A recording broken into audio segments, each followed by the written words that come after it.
एक समुराई जिसे उसके शौर्य, ईमानदारी और सज्जनता के लिए जाना जाता था, एक जैन सन्यासी से सलाह लेने पहुंचा। जब सन्यासी ने ध्यान पूर्ण कर लिया, तब समुराई ने उससे पूछा, मैं इतना हीन क्यों महसूस करता हूँ? मैंने कितनी ही लड़ाइयाँ जीती हैं, कितने ही असहाय लोगों की मदद की है, पर जब मैं और लोगों को देखता हूँ तो लगता है कि मैं उनके सामने कुछ नहीं हूँ। मेरे जीवन का कोई महत्व ही नहीं है।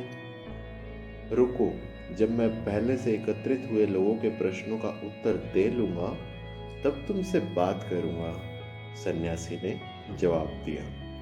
समुराई इंतजार करता रहा। शाम ढलने लगी और धीरे धीरे सभी लोग वापस चले गए। क्या अब आपके पास मेरे लिए समय है? समुराई ने सन्यासी से पूछा।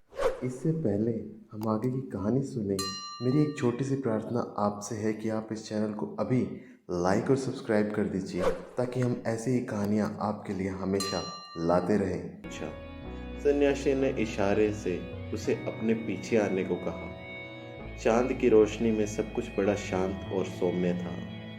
सारा वातावरण बड़ा ही मोहक प्रतीत हो रहा था। तुम चांद को देख रहे हो, वो कितना खूबसूरत है।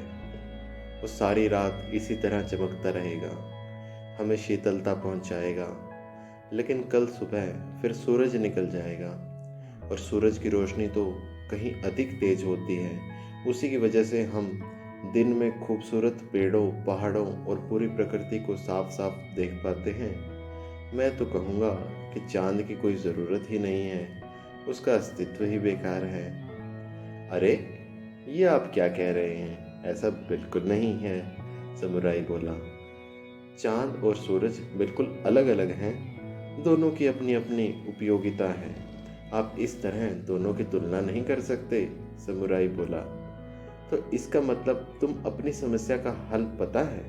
हर इंसान दूसरे से अलग होता है, हर किसी की अपनी अपनी खूबियाँ होती हैं, और वो अपने अपने तरीके से इस दुनिया को लाभ पहुंचाता है। बस यही प्रमुख है, बाकी सब गौड़ है। सन्यासी ने ये कहते हुए अपनी बात पूरी कर दी। दोस्तों, हमें भी खुद को दूसरों से तुलना नहीं करनी चाहिए। अगर औरों के अंदर कुछ गुण है, तो हमारे अंदर भी कई गुण हैं, पर शायद हम अपने गुणों को कम और दूसरों के गुणों को अधिक आंकते हैं। हकीकत तो ये है कि हम सब अलग हैं, और सभी किसी न किसी रूप में खास हैं। किसी महापुरुष ने कहा भी है, मैं जिस व्यक्ति से भी मिलता हूँ, वह किसी न किसी रूप में मुझसे बेहतर है।